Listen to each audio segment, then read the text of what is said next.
Hey, what's up, guys? Welcome back to another video. And today we'll be talking about cap casualties in the NFL. This is gonna be part one. It's gonna be 16 teams. Part two will come out tomorrow. It's the second amount of 16 teams. So if you guys do enjoy, please leave a like, comment, subscribe. Comment down below what I'm gonna say at the end of the video, so you can get a heart. If you do like anything that I do, all my links are in the description at a Linktree. It should be at the very top of the description is my Linktree. Click that Linktree. My Twitter, my Twitch, my Instagram, Snapchat, everything I'm ever like my TikTok, everything I'm, very everything I'm active on is in that description. So click that, click on my links and follow me on everything. Let's get into this video. So first off, we have the Arizona Cardinals, and I have them cutting guard Justin Pugh. Now in 2020, he only had one sack allowed with a 65 PFF grade, but if you can cut him, you can save $7 million. And it looks like the Cardinals are going to be trying to go all in this season. They signed J.J. Watt. They're already rumored to go in for any big free agents that get cut from any major teams. There'd be a very big pendulum shift from like teams that miss the playoffs, making the playoffs next year, just because really good teams are in cap, like they're really stressed under the cap, are going to be cutting players who are good but making too much money, who don't want to restructure, to sign players that they value more. Like the Buccaneers, I think, would be cutting a couple people that you don't expect. The Saints could be cutting a lot of people. This different team, the Broncos might be cutting Von Miller. There's different players that's around the league that you would never expect to ever be cut by that team, but it's because just because the salary cap didn't raise anything, they didn't raise any amount. You can see surprisingly very high caliber players being cut. So I think the Cardinals would rather cut bait with an okay guard in Justin Pugh, and draft or sign someone for that's way better for cheaper, or move that money to defense where they already got J.J. Watt, Chandler Jones. Maybe invest in that secondary with Buda Baker. Maybe get another linebacker. I think they'd rather stack one side of the ball and move money from an average guard to someone who can do more production in their position. Next up, we have the Atlanta Falcons, and I have them cutting guard James Carpenter. He had 3 sacks allowed and a 56 PFF grade in 2020. You'd gain $4 million if he gets cut. There's not a lot of players I want to cut on this team. Their money's pretty spread pretty well. Besides through Matt Ryan, who's taken a lot, around 20% of the cap, and but it looks like they're gonna roll with him for one more year at minimum. I don't know if they're gonna draft anyone in the draft this year, but at least starting the first game in 2021 will be Matt Ryan. So James Carpenter is the only one that is making too much money for how little value he actually brings to the team. And they're in a cap situation, so I expect them to probably cut him. Next up, we have the Baltimore Ravens. I have them trading tackle Orlando Brown Jr. His 2020 stats were 3 sacks allowed with a 76 PFF grade. He gets $4 million, and you can get a pretty decent pick if he gets traded. I believe he was a second or third round pick. I think you're probably going to get around that value back. He wants to be moved to left tackle, so I think just because left tackle is such a premium position in the NFL nowadays, I think you could probably get a pretty good pick, especially since he's still on his rookie contract. You could probably get a day 2 pick, maybe a really like a 31 or 32 overall first rounder in one of the upcoming drafts.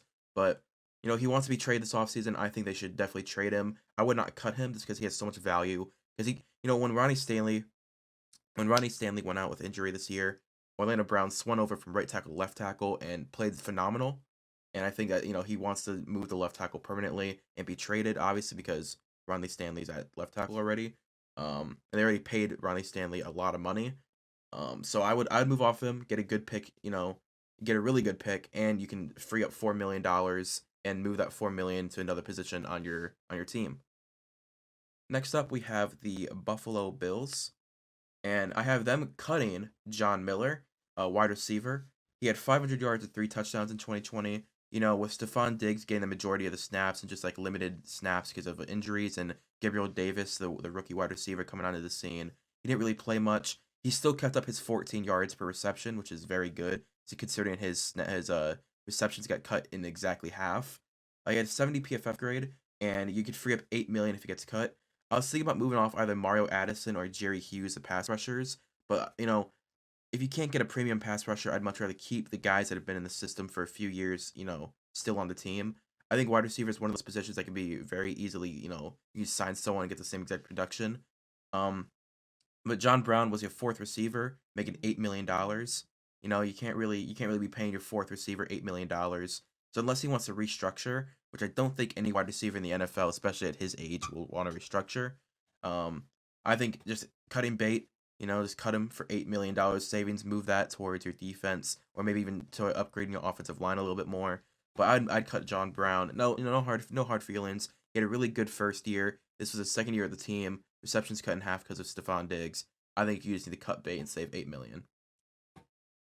Next up, we have the Carolina Panthers.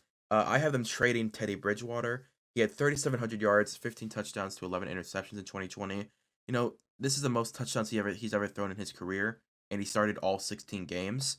You can save $13 million, plus you can get a pick or a player if traded. I think there'll be many quarterback needy teams that may not get the top 5 quarterbacks in the draft, like maybe the Patriots. Maybe the Patriots would be interested in Teddy Bridgewater.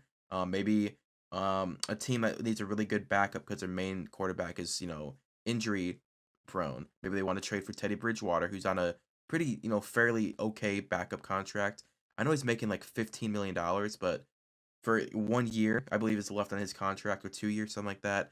I think he's pretty worth it because he's a very competent starter. I think when he's the backup, when he's labeled as a backup quarterback, he is the number one backup quarterback in the league. But when he's a starter, he's towards the bottom half of the league as a starter, but he's definitely the best backup quarterback if that's what he's labeled as next year. But the touchdown to interception ratio has never been good for him. But this year was very surprising, considering he was finally getting a 16-game slate. He played 15 games, but because of injury, I believe it was. But he threw 15 touchdowns, 11 interceptions. Not great. I think they can definitely get better options in the draft, or if they trade for a Deshaun Watson type of quarterback. Next up is the Cincinnati Bengals. I have them trading Geno Atkins. He didn't play barely any snaps in 2020 for some reason. He only played 8 games and didn't start a single game. His 2019 stats, though, were 4.5 sacks, 50 tackles, and 10 QB hits. And this season, he had a 54 PFF grade. If you trade him, you can get $9.5 million and picks or players if traded. I don't know. It's very weird why this defensive staff and the head coach don't want to play Geno Atkins, one of the best defensive tackles in the league. Obviously, he's towards the tail end of his career.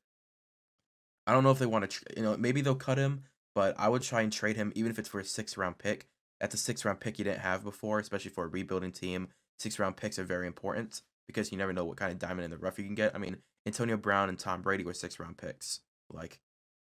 I would definitely try and get whatever picks you can get.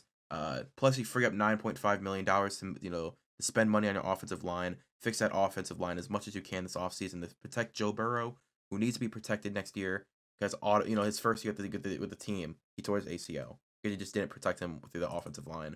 So I think saving $9.5 million will be very important for them. For the Cleveland Browns, I've been hearing a lot of rumors about Jarvis Landry being cut. I don't think it's gonna happen. He's too integral to this team's chemistry in the locker room. I don't think they're gonna trade Odell quite yet. I don't think he has any good value now that he tore his ACL. So I think what they're gonna do is cut or trade David Njoku, the tight ends. He was the 3rd tight end coming into the season, ended up being the 2nd tight end because Harrison Bryant's had a fumbling problem.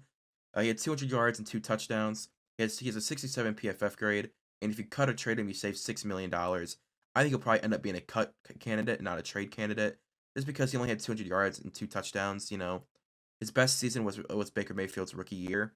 He had over 680 yards and 4 touchdowns. But I don't know. It's hard to label David Njoku as a trade candidate. I think he's definitely more of a cut candidate just because of the poor production. I mean, he was the best blocking tight end. I believe he was either the best or the 2nd best blocking tight end in all the NFL, which was a big surprise because he could never really block well his entire career. So the fact that randomly he just became the best blocking tight end in Kevin Stefanski's system, I think is very important. I think any team will take that. But I think he's gonna end up being cut. $6 million. We already the Browns have $30 million in cap, but adding $6 million doesn't hurt, especially when you want to go after some of the big name cut candidates in this video and in the next video.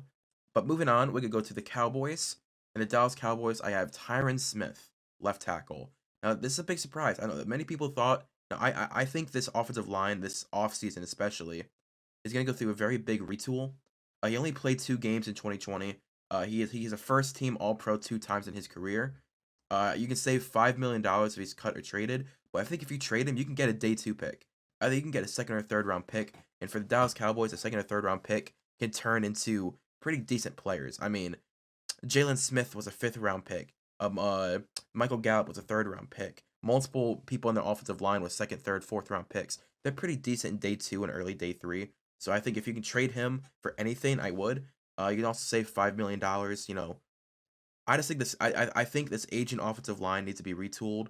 They got multiple. They got Leo Collins. They got Connor Williams, and I believe they have another Connor. I can't remember his name. They have another Connor as well. Uh, it's just gonna be very. I know they don't really have a center. I think Joe Looney is a free agent. I think they just need to retool this offensive line as much as they can. So I'm gonna start off by trading Tyron Smith because I think that their guard Zach Martin has more value to the team just because I think he's still better at this age. But Tyron Smith being traded, saving $5 million, and you getting a pick or even a player in return, which I think is probably the best offer they can do. Next up is the Denver Broncos. Obviously, it's gonna be Von Miller. He missed all of 2020 with a pectoral injury. He had 8 sacks in 2019, which was only the 2nd time in his career he didn't hit 10 sacks. He has plus $18 million if you cut him, which is most likely what they're gonna do. I mean, $18 million is a lot of money. It's a lot of money and just one player who didn't play for you at all in 2020. You have Bradley Chubb who can replace him immediately. He's wherever he goes, that defense is gonna immediately take a big step up. So I'm excited to see what they do. But it's gonna be interesting. I don't know. It's gonna be interesting how they wanna go about how they wanna go about dealing with Von Miller. I think he's gonna end up being cut anyway, but I don't know. It's gonna be interesting. He's gonna go somewhere and he's probably gonna go for a Super Bowl reign. I don't know if he's gonna take the JJ Watt way of going for the money because he's made a lot of money in his career, and I think he wants to win another Super Bowl because that seems to be his mindset. He's a very big winner mentality and not a money mentality. So I'm excited to see when Von Miller does get released by the team because he's definitely the biggest candidate on the Denver Broncos. Where he goes and what team can actually sign him and what team can take a major step forward with him. Next up we have is the Chicago Bears. I have them cutting right tackle Bobby Massey. He had 3 sacks allowed with a 72 PFF grade. He could save $7 million if he gets cut. There's a lot of tackle prospects, especially in the late 1st round, early 2nd round, that the Bears can reach on, and it would be immediately better than Bobby Massey, immediately, and way cheaper. Charles Leno Jr. and Bobby Massey, both the tackles, I was looking at who I can cut. Bobby Massey was more money, and I feel like had less production just over his career with Charles Leno Jr. And left tackle is a way more important position than right tackle. So if you can have a Charles Leno type player at left tackle instead of a Bobby Massey player at right tackle, and you just draft someone at right tackle, and in late in the 1st round, whether you're reaching the second round like talent, or you somehow steal someone from the 1st round, I think that's way easier than getting a left tackle. But Bobby Massey can save $7 million if he's cut. This offensive line, same thing. It's gonna be going through a retool just because you get a brand new quarterback, whether it's a rookie or a veteran for a stopgap. I think you need to retool this offensive line to protect whatever future quarterback is going to be, at the helm. We don't know who it's going to be yet, but whoever it is, you need to protect them. The Green Bay Packers, I have them cutting linebacker Preston Smith. He had 4 sacks and 11 QB hits with a 53 PFF grade. He had a really down year, only 4 sacks compared to like 12 from last year. Zadarius Smith definitely needs a better running mate. I think Rashawn Gary can immediately replace Preston Smith, as I said in my NFC North video that's gonna be coming out soon. You can save $8 million if he gets cut. I think you could find better talents for around $8 million who can give better production to Preston Smith, especially if the Von Miller of the world gets released. I think Von Miller could be a really good fit with the Green Bay Packers. Levante David is someone that could be with the Green Bay Packers very well. I think you need to get a better pass rushing linebacker than Preston Smith, especially with the $8 million cap hit only giving you 4 sacks. It just seems off to me. But $8 million for only 4 sacks is definitely not what you want. And I think Zadarius Smith in that defense needs someone who can run with him like they did in 2019. The Houston Texans, now this is a very big surprise. Honestly, the Deshaun Watson is a very big, trade or cut candidate. But I went with Zach Cunningham of the Houston Texans, linebacker. He had 164 tackles and 3 sacks, led the league in tackles and solo tackles. Coming off a career year, led the league in tackles. I think you can get massive trade compensation or player compensation for Zach Cunningham. He had a 61 PFF grade. You can save $1 million, but you get massive picks or players if traded. I think you'd easily get a first round pick. Easily get a first round pick for Zach Cunningham. Or, maybe you build some kind of package with Zach Cunningham and like a future pick to trade for a really good player. Um, if you want to make it part of I don't. It's hard to like draw connections to what teams would want Zach Cunningham and like what they can send in return.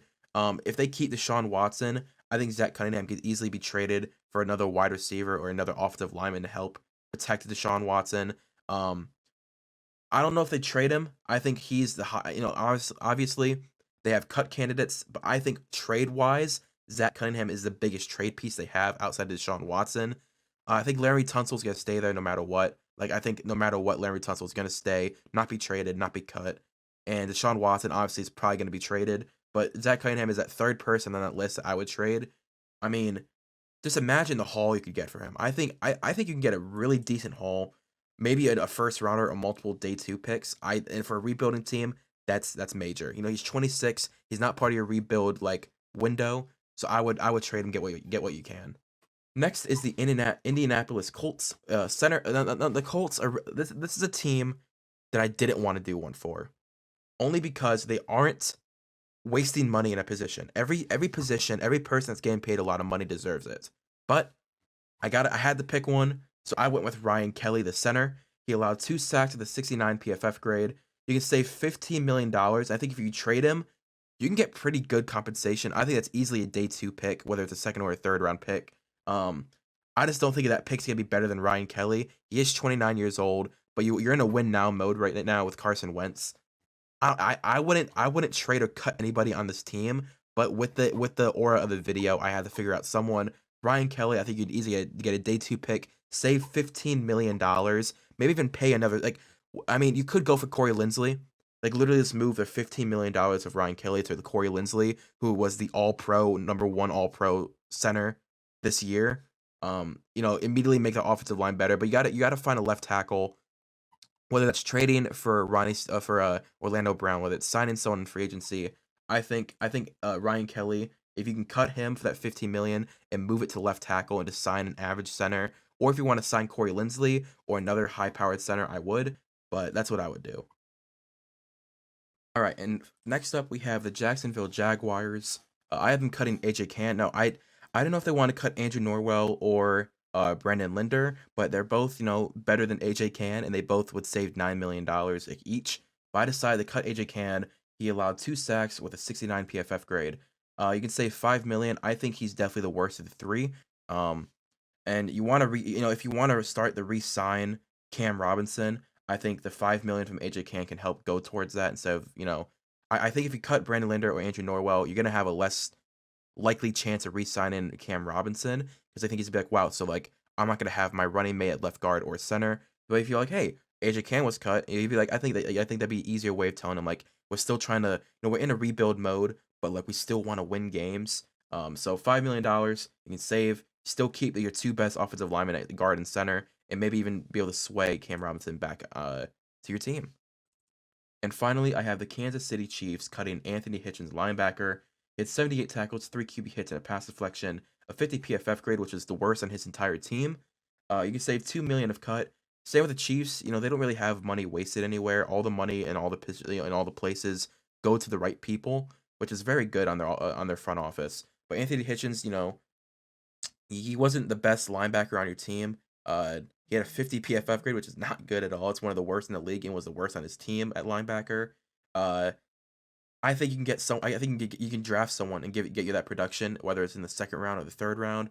I would just cut him and cut Bates, and try and just move on from him. But thank you guys for watching. Hope you did enjoy. Again, this is part 1 of the first 16 teams in alphabetical order. Cap casualties, whether it's cut or trade. But thank you for watching. Hope you did enjoy. If you did, please leave a like, comment, and subscribe. Comment down below. AJ get canned. And if you do, I'll leave a heart. Again, all my links are in the description on my Linktree. Thanks for watching. I'll see you later. Peace. Bye.